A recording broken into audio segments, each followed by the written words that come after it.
জানো তো, কথায় বলে যার শেষ ভালো তার নাকি সব ভালো।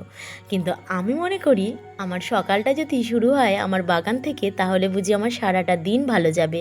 মানে আমার যদি শুরুটা ভালো হয় তাহলেও বুঝি শেষটা ভালো হবে। কিন্তু আমার মনে করাটা একদমই অন্যরকম। কারণ আমি এটা শুধুমাত্র ফুলবাগানে আসার একটা অজুহাত দেখাচ্ছি তোমাদেরকে। হ্যাঁ, যদি আমার সারাটা দিন ভালো গিয়ে রাতটাও ভালো যায়, তবেই বুঝি সারাটা দিন ভালো গেল বলেই ওটাই ঠিক। কিন্তু আমি তোমাদেরকে অন্যরকমভাবে বোঝাচ্ছি। তো যাই হোক, সকালবেলা ফুল বাগানে চলে এলাম, তার সাথে সাথে তোমাদেরকে দেখিয়ে দিচ্ছি বৃষ্টি ভেজা রাস্তাটা। ঝিরঝির করে কিন্তু বৃষ্টি এই মুহূর্তেও পড়ছে, যদিও বৃষ্টিটা আমি ক্যাপচার করতে পারিনি। কেন পারবো?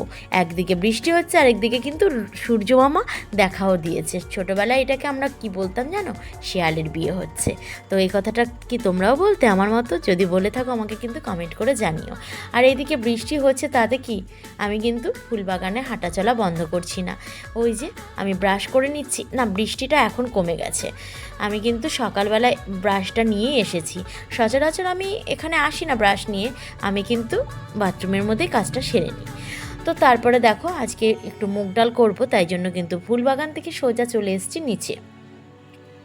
আর বাবুর পরীক্ষা চলছে এখন, তাই জন্য কিন্তু ফুলবাগানে গিয়ে যে অনেকক্ষণ আমি দেরি করব সেটা মানে সম্ভব নয়। আর বাবুর পরীক্ষা চলুক আর না চলুক, ছেলে যেহেতু 7:20 বেরিয়ে যায়, তাতে করে কিন্তু আমার ওখানে গিয়ে বেশিক্ষণ থাকা সম্ভব নয়। কারণ যখন ক্লাস হতো তখন সকালবেলা যেটা খেয়ে যাবে ওটাও তৈরি করতে হতো, তার সাথে সাথে আবার কিন্তু ওর টিফিনটাও আমি বাড়ি থেকেই তৈরি করে দিতাম। তো ওই সমস্ত করার জন্য তো একটা সময় দিতে হবে না। তারপরে যদি বাবু স্নান করবে, ওকে রেডি করাতে হবে, একা একা তো অনেক কিছুই পারে না, আবার কিছু কিছু কাজ পারে। তো স্কুলে যাওয়ার সময় যেহেতু এখনও অনেকটাই ছোট আছে, স্কুলে যাওয়ার সময় এই সমস্ত কাজগুলো ও পারলেও ওকে দিয়ে করাই না। কারণ ওর করতে যতটা সময় লাগবে তার থেকে বুঝি আমি যদি করে দিই তার থেকে অনেক কম সময়ের মধ্যে এই কাজগুলো করা যাবে। তাই জন্য অত আর ওকে দিয়ে করাই না। আর এইদিকে দেখো, অনেকটা সময় কিন্তু অতিবাহিত করে ফেলেছি।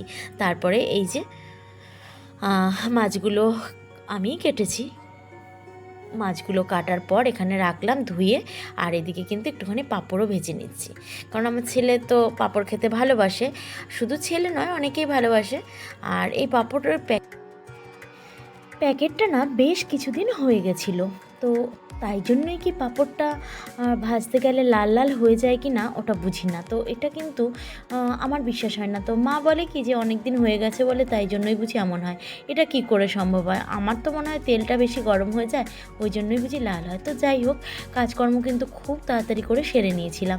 তারপরে কিন্তু আমি কিন্তু চলে এসেছিলাম আমার যে ব্যালকনিতে কিছু গাছ আছে, সেই গাছগুলোকে না একদম যত্ন করা হয় না। যত্ন বলতে একটু শুধুমাত্র জলই দেওয়া হয়। কিন্তু ওই যে আমার চোখের সামনে এগুলো রয়েছে, তাকে যে একটুখানি মুছে পরিষ্কার পরিচ্ছন্ন করে রাখবো, সেটা আমার দ্বারা হয়ে উঠছে না। তো আজকে যেহেতু ও চলে যাওয়ার পর, বাবু চলে যাওয়ার পর অনেকটাই সময় ছিল, তাই জন্য এগুলোকে একটুখানি মোছা টোছা করে নিয়েছি। শুধুমাত্র মুছিনি, তার সাথে কিন্তু আরও বেশ কিছু কাজও করে নিয়েছি। চলো সেইগুলোই কিন্তু তোমাদের সাথে এখন শেয়ার করব। ব্যাপারটা কি জানো বন্ধুরা? যারা রান্না করতে ভালোবাসে ওরা যেমন অনেক মানে তরকারি, অনেক পদ রান্না করে ওঠে, অনেক জিনিস মন থেকেও রান্না করে, তেমনি যারা ফুল গাছ লাগাতে ভালোবাসে তাদের কিন্তু নানান রকমের অজুহাত লাগে ওখানে যেতে। আজকে হয়তো আমি বাড়ির বউ বলে অনেক রকমের অজুহাত নিয়ে ওদের কাছে যাই, কিন্তু এই বাড়ির যদি কোনো ছেলে, এই বাড়ির না যে কোনো বাড়ির, আমি বলছি একটা গল্প একটু বাদে, কোনো বাড়ির যদি ছেলেদের এই শখটা থাকতো তাহলে কিন্তু তাদের কোনো অজুহাত দিয়ে ওখানে যেতে হতো না, তারা অনবরত ওখানে যেতেই পারতো অনায়াসে আর কি। আর কেন বলছি শোনো, আমি আজকে বাড়ির বউ বলে যে আমাকে সমস্ত কিছু কমপ্লিট করে আমাকে কিন্তু এখানে আসতে হয়েছে। কিন্তু আমার দেখা একজন ছেলে আছে, একজন লোক আছে, উনি কিন্তু ফুল গাছ লাগাতে ভীষণ পছন্দ করে। ওনার বাগানে আমি দেখিয়েওছিলাম ওনার বাগান তোমাদেরকে। তো সেটাই বলছি, ওনাকে কিন্তু কারোর কাছে বলে যেতে হয় না আমি ওখানে যাচ্ছি। কারণ এটাও কিন্তু একটা যারা এই জিনিসগুলো ভালোবাসে তাদের কাজের মধ্যে কিন্তু এটা একটা প্রয়োজনীয় কাজ বলেই মনে হয়। সেটাই বলছি যে কোনো বাড়ির ছেলেরা যদি ফুল গাছ লাগানোর শখ থাকে, তাদের কিন্তু মানে কোনো সময় বের করতে হয় না, ওরা যখন তখন কিন্তু ওখানে যেতে পারে। কিন্তু আমরা বউরা যদি ফুল গাছ হোক, যে কোনো কাজ যদি শখের বশে করতে যাই, সেটা কিন্তু সমস্ত কিছু কমপ্লিট করে এখানে আনা হয়। হ্যাঁ, এটা আমার তো করতে হয়। তো তোমরা যারা এই কাজটা করো তাদেরকে আমার মতোই কি সমস্ত কাজ কমপ্লিট করার পর ওখানে যেতে হয়, নাকি অনায়াসে যেতে পারো সেটা জানিও আমাকে। আর এইদিকে কিন্তু ওই যে দেখতে পাচ্ছ আমার জানলাটা, সেই জানলাটার মধ্যে কিন্তু কিছু আমি মানি প্ল্যান্ট রেখেছিলাম। আর রেখেছিলাম কি জানো, হয়া গাছটা তো দুর্দান্ত সুন্দর হয়েছে। আমি জানি না তোমাদের কেমন লাগবে, খুব সুন্দর। আর ওখানে সব ইনডোর প্ল্যান্টগুলোই রয়েছে। আর স্নেক প্ল্যান্টের পাতা এত ধারালো যে আমার মানি প্ল্যান্টের একটা পাতা পুরো পানের মতো বড় হয়েছিল, সেই পাতাটাকে পুরো কেটে দিয়েছে। আসলে ধার তো, আর মানি প্ল্যান্টের পাতাটা যেহেতু একটু হাওয়া আসলে পরে দোলে, তারপরে এদিক ওদিক মানে একটুখানি নড়ে আর কি, তাই এত নাড়াচাড়া করবি তুই আমার গায়ের ওপর দিয়ে, তাই জন্য ওকে দিয়েছে একদম কাটিং করে, মানে মাঝখান দিয়ে ছিঁড়ে গেছে। তো ওটাই তোমাদেরকে আমি দেখাচ্ছি, দাঁড়াও একটু পরে। আর এই যে দেখছো একটা বোতল নিয়ে আমি ঢং করছি, এটা কি করছি জানো, আমি ভেবেছিলাম ওই জানলার যে ফাঁকা ফাঁকা জায়গাগুলো, ওইগুলো সারা দিকে আমি এই বোতলগুলোকে রেখে রেখে দেবো, খুব সুন্দর লাগবে, পুরো গ্রিনারি হয়ে যাবে এই উইন্ডোটা। তাই জন্য কিন্তু আমি দিয়েছিলাম, কিন্তু আমার আশা সম্পূর্ণ হয়নি। এটা পটাশ করে পড়ে গেছিলো এপাশে, আর মানি প্ল্যান্টটা পড়ে গেছিলো জানলার ওপাশে। ওইগুলোও আনতে হয়েছে। সমস্ত কাজ তো আর তো মানে ক্যামেরার সামনে দেখানো যায় না, কিছু কিছু কাজ মানে এইসব কঠিনতর কাজ, ওই কিন্তু আমাদের ক্যামেরা সবাই করতে হয়। তো আমিও সেরকমই করে নিয়েছিলাম। এটা এত কষ্ট করে লাগাচ্ছি কিন্তু থাকবে না জানো, কারণ দড়ি বাঁধাটাই ছিল একটুখানি ওলট পালট, তাই জন্য এটাকে আর ওখানে আমি রাখতে পারিনি। অনেকক্ষণ ধরেই কিন্তু চেষ্টাটা চালিয়ে গেছিলাম, কিন্তু চেষ্টা কি সফল হলো দেখতেই পারলে। ওই যে যেটা বলেছিলাম, মানি প্ল্যান্টটা পড়ে গেল জানলার ওপাশে, আর আমার বোতলটা পড়ে রইল এপাশে। এই যে এইগুলোকে বলা হয় হয়া। তোমরা নিশ্চয়ই জানো, এই যে ছোট্ট ছোট্ট গোল গোল পাতা হয়ে রয়েছে, এগুলোকে বলা হয় হয়া। তো জানলার কাজটা একটু কমপ্লিট করার পর আমি এসে গেছি, এটা কোনো এক ধরনের লিলি ফুল গাছ জানো তো, মানে ঘাসের মতো যেটা হয়ে রয়েছে। দিলাম মাথাটাকে একদম পুছিয়ে পাছিয়ে কেটে, কারণ এখন তো আমাকে ফুল দেবে না। আর অনবরত এখানে রাখতে রাখতে এই যে পটগুলো দেখতে পাচ্ছ, কালারগুলো কিন্তু একদম ডিসকালার হয়ে গেছে, কারণ কি সূর্যের তাপে।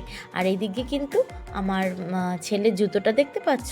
তো তোমরা হয়তো অনেকেই ভাববে যে জুতোর মধ্যে গাছ, কারণ এটা আমি অনেক দিন আগেও দেখিয়েছিলাম।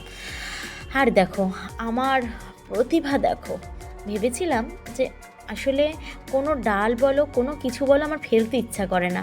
এই যে বুগেনভেলিয়ার যে 3টে ডাল দেখতে পাচ্ছ, এই ডাল, এটা দেখে রাখো পরে বলছি, এই ডালগুলো কিন্তু ফেলে দেওয়ারই কথা ছিল। তো ভাবলাম বালির মধ্যে একটু বসিয়ে রাখি, বসিয়ে রাখতে রাখতে ওখানে কিন্তু আমার পাতাও ছেড়েছে, আর হয়তো শিকড়ও ছেড়েছে। শিকড়টা তো আর ছোটোবেলার মতো তুলে দেখতে পারি না।